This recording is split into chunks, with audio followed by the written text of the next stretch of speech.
Assalamualaikum guys, selamat datang di Kalimantan, Provinsi Seribu Sungai. Aku akan mengeksplor warga pribumi, bagaimana keseharian dan budaya mereka jalani setiap harinya.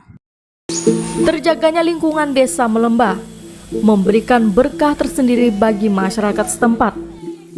Menjaga ekosistem alam dengan baik membuat habitat alami tetap lestari. Pembukaan lahan baru juga diatur secara adat. Hal ini bertujuan agar masyarakat tidak melakukan pembukaan lahan yang tidak sesuai dengan kemampuan mengelolanya. Kalau alat kami bertani itu ada alat lain, itu tetap parangnya pakai kami. Hasilnya gini lah tadi itu. Kadang-kadangnya kalau amak itu kurang, bisa agak makan 2 bulan 3 bulan. Nah, bikin parit gini, kita bakar dia nak sampai ke sini dia. Maka ini nak dikena api ini. Kena dibikin kita parit dulu, dibersihkan betul-betul tapi gini. Semua gini semua. Kalau kita macam ini, orang punya tanah kan, kita harus jaga nih, jangan makan orang punya tanah. Harus dibersihkan macam ini, baru kita bisa bakar. Pemanfaatan lahan berdasarkan aturan adat yang harus dipatuhi menuntun masyarakat desa Melembah hidup selaras dengan alam. Hal ini dimaksudkan untuk menjaga agar alam yang merupakan bagian dari kehidupan mereka tetap terjaga kelestariannya. Kalau daerah-daerah di Banggen ini, kami itu kalau adat-adat secara orang datang itu, kalau dia mau datang sini, kalau nak cukup sampai 3 tahun, kena adat setelah sesuai adat rumah panjang. Nah, kalau nak sampai 3 tahun, apa kebuah dia sebab nak sampai 3 tahun? Dulu dia bilang minta pertama sampai 3 tahun, tapi dia sampai 3 tahun karena dia ada alasan lain. Ada mau cari duit, cari bukuli apa-apa. Nah, kena pemali juga. Jadi sesuai dengan adat rumah panjang. Diantar ke Pulau Mali. Karena itu kami ada Pulau Mali itu nak rumah panjang. Diantar ke Pulau Mali. Karena itu kami ada Pulau Mali itu nak bisa ditebang kayu, nak bisa dibakar api, nak bisa ditebang rumput. Nah, jadi kami ada Pulau Mali Kediri. Ada dari moyang kami dulu. Kalau nak antar gitu, seperti kami takut kena tangkar. Dalam kehidupan masyarakat Dayak Iban, pola pemanfaatan lahan dibagi dalam beberapa bentuk, di antaranya rumah panjai, temawai, damun, tanah mali, kampung puang, pendam, pulau, redas, tapang manyek, tanah kerapa, tanah endor nampok, umai, pulau api, pulau temuni, pulau mali. Terjaganya lingkungan desa Melembah memberikan berkah tersendiri bagi masyarakat setempat. Menjaga ekosistem alam dengan baik membuat habitat alami tetap lestari, sekaligus memberikan manfaat. Salah satunya adalah lebah madu. Dalam bahasa setempat, lebah penghasil madu dibedakan berdasarkan tempat lebah tersebut bersarang.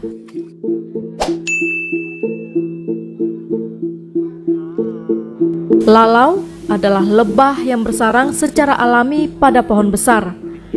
Lalau ini biasanya dimiliki perorangan yang diwariskan dari orang tua mereka.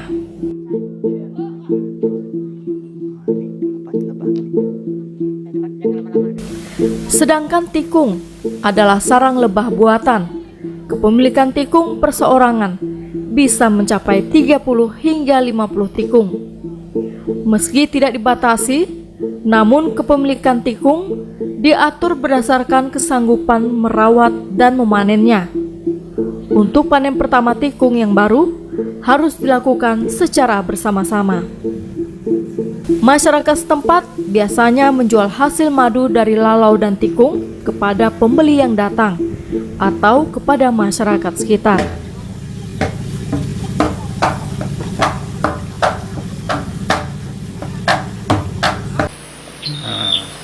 terus tuh ikan yang dapat tuh bermacam-macam, seperti ringau, tapah, belida, kelabau, dan banyak macam ikan lain lagi yang bisa makan pancing dengan bisa dapat pengilar kata orang sini. Kalau di danau tuh banyak larangan, tapi yang bisa ditangkap orang pakai bubu, pakai tajur, pakai pancing, pakai jala aja. Semua ada 10 danau, semua dilarang. Seperti pukat, pengilar padat kata orang kampung, nyentrum dilarang, noba larang, apalagi kan, baik di sungai besar, sungai kecil, di danau. Lepas itu zat-zat kimia tuh memang dilarang. Memang semua danau 10 tuh nggak bisa dipukat tuh. Semua nggak bisa dipukat. Kalau kita yang mukat yang saya bilang tadi di rawa itu di belakang rumah tuh, belakang betang tuh.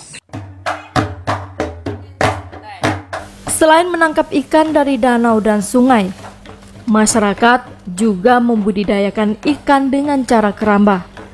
Cara ini bertujuan memenuhi kebutuhan masyarakat sekaligus menjaga habitat ikan yang ada.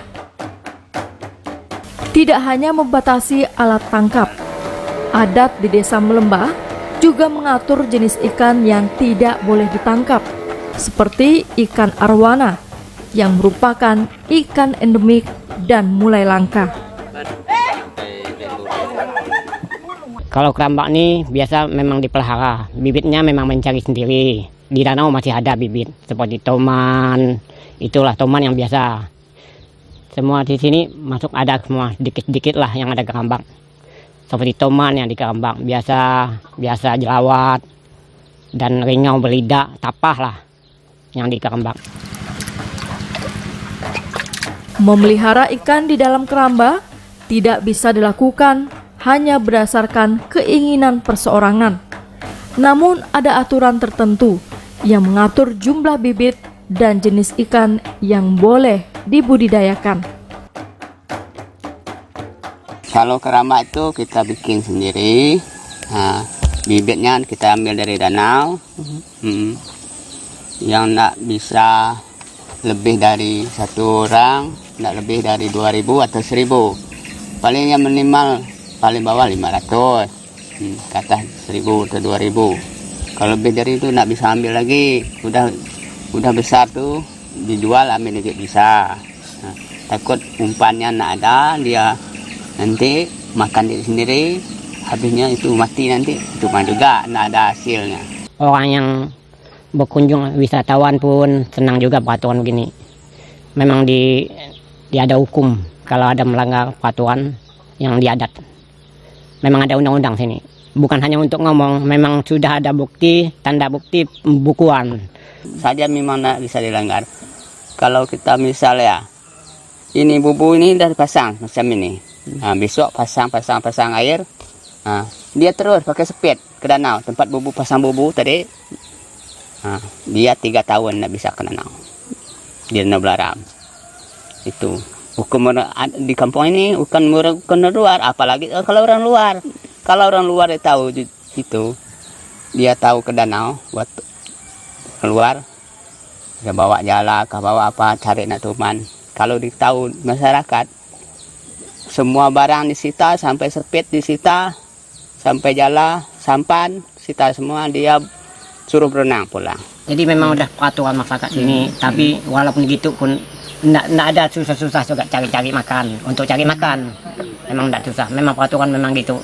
Cari bibit pun enak juga, dengan ikan tuh masih dilindungi juga supaya dia bisa berkembang biak lagi. Pemanfaatan dan pengelolaan sumber daya alam bagi masyarakat Desa Melembah selalu bersumber pada sistem religi atau ritual dan aturan adat. Hal ini pula lah yang menuntun masyarakat Dayak Iban yang bermukim di Desa Melembah senantiasa berperilaku serasi dengan dinamika alam, hingga tercipta keseimbangan hubungan antara manusia dengan lingkungan sekitar. Pemanfaatan sumber daya alam yang berkelanjutan menjadi upaya menggunakan dan mengelola sumber daya alam secara bijaksana untuk memenuhi kebutuhan hidup manusia di masa sekarang dan di masa yang akan datang.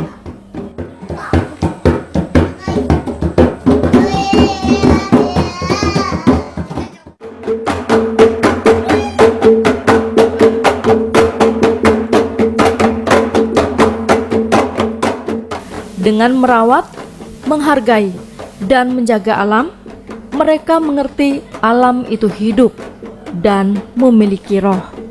Untuk itulah mereka menjaga alam dan alam menjaga mereka.